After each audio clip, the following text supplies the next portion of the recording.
Japan is often described as one of the safest and most peaceful countries in the world, a place where order and silence exist in perfect balance, where even in the middle of a crowded city, there is a certain calmness that never fully disappears. But there is something about Japan at night that feels different, something subtle yet deeply unsettling, because the silence there doesn't feel empty, it feels deliberate, as if it's hiding something just beyond your perception, something that only reveals itself when you're alone. And on a quiet night like this, when you find yourself walking through a narrow residential street, far from the noise of the main roads, surrounded by neatly arranged houses, dim streetlights casting long shadows across slightly wet pavement, and the faint mechanical hum of a distant vending machine echoing in the background, everything appears normal, almost too normal, until you begin to notice something that doesn't quite belong, something that slowly pulls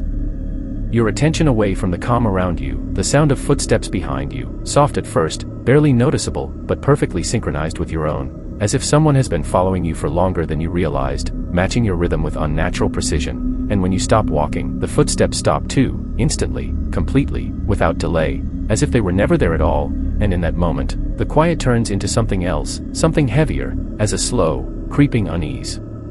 begins to settle in your chest, forcing you to turn around even though every instinct tells you not to. And when you finally do, you see her standing beneath a dim streetlight, a woman dressed in simple clothing, her long black hair falling neatly over her shoulders, her face partially hidden behind a white surgical mask, something so ordinary in Japan that it shouldn't feel out of place, because people wear masks for many reasons: health, courtesy, privacy. And yet, there is something about her presence that feels deeply wrong, because she is staring directly at you without blinking, completely still, as if she isn't bound by the same natural instincts as you. And for a moment, neither of you move, the air between you filled with a silence that feels almost unnatural, until she takes a slow, deliberate step forward, her movement controlled, almost mechanical, and in a calm, steady voice that carries far too clearly in the stillness of the night, she asks a simple question: "Am I beautiful?"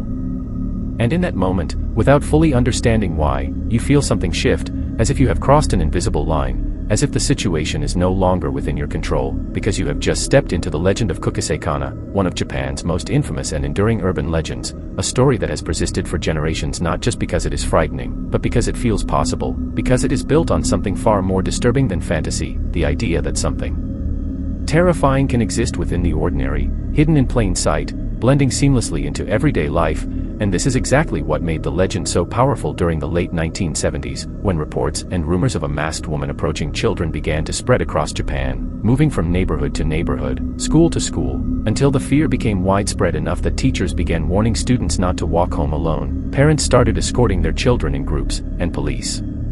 patrols were increased in certain areas, not because anyone had concrete evidence that she existed, but because no one could definitively prove that she didn't. And that uncertainty created a kind of fear that is far more powerful than anything that can be explained, because when something might be real, your mind begins to treat it as if it is real, filling in the gaps, imagining the possibilities, and turning a simple rumor into something that feels immediate and personal. And over time, as the story continued to spread, it began to merge with older folklore, connecting to versions of the legend that date back to Japan's Edo period, where she is said to have once been a woman known for her beauty, admired and envied in equal measure, living in a society where appearance and reputation carried immense weight, until jealousy and suspicion from her husband, often described as a samurai, led to a moment of uncontrollable rage, in which he violently cut her mouth from ear to ear and asked her a question that would outlive both of them: "Who would ever call you beautiful now?" And those words, filled with cruelty and finality, became the foundation of her curse, binding her spirit to the world even after death, transforming her into what Japanese folklore refers to as an onryo, a vengeful entity driven not only by anger, but by unresolved emotion, by humiliation, by a need for recognition that can never truly be satisfied. And that is why, even now, she continues to wander through quiet streets, asking the same question over and over again, not because she expects an answer, but because the question itself has become her existence, a loop that can never be broken. And standing there in front of her, you begin to understand that this is not just a question, but a test with no correct answer, because if you say no, rejecting her, she will kill you instantly, but if you say yes, hoping to avoid conflict, hoping to survive, she will slowly raise her hands and remove the mask, revealing something so disturbing that your mind struggles to process it. A mouth sliced open from ear to ear, stretched into a grotesque, unnatural smile, the skin uneven and darkened as though the wound never healed, creating an expression that exists somewhere between a grin and a scream. And then, after allowing you just enough time to react, she will ask again, "How about now?" And in that moment, you realize that the situation was never about choosing the right answer, because there is no right answer, only consequences, and if you continue to say yes, she will take out the scissors she is said to carry and recreate her own disfigurement on your face, as if forcing you to understand her pain, as if ensuring that no one else can remain untouched by what she has become, and as fear finally overwhelms you, your body reacting before your mind can fully catch up, you turn and run, your heartbeat pounding in your ears as you move through empty streets that now feel unfamiliar, distorted, like a maze that is shifting around you, and for a moment, a brief and fragile moment, you begin to believe that you have escaped, that whatever you encountered has been left behind, until the world around you falls silent again, unnaturally silent, and then, without warning, you hear her voice right beside your ear, soft, almost gentle, "You forgot something." And when you turn, she is there again, closer than before, as if distance and time have no meaning to her, and in that moment, you begin to understand the most terrifying aspect of the legend, not her appearance, not her question, but the fact that it does not end, because once you become part of the story, it continues with you, and just when you think you have reached the end, when it feels like the encounter is finally over, something changes, something that does not follow any version of the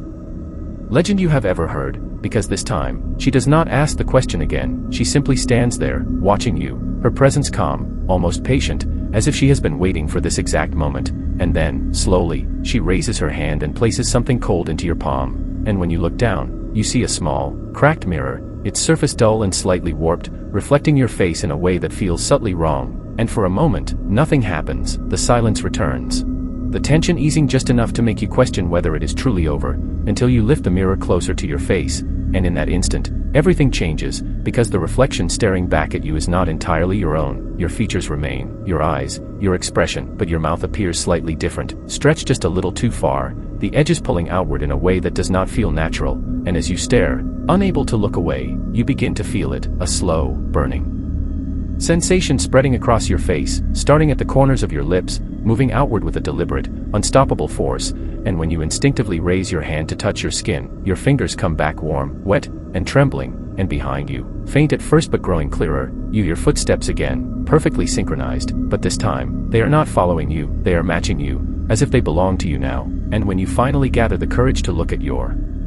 reflection again, not in the mirror, but in the dark glass of a nearby window, what you see is no longer just fear, but recognition, the same unnatural smile beginning to form, the same stillness in your eyes, and somewhere, not outside you, but from within your own voice, you hear the words forming without your control, soft, automatic, inevitable, "Am I beautiful?"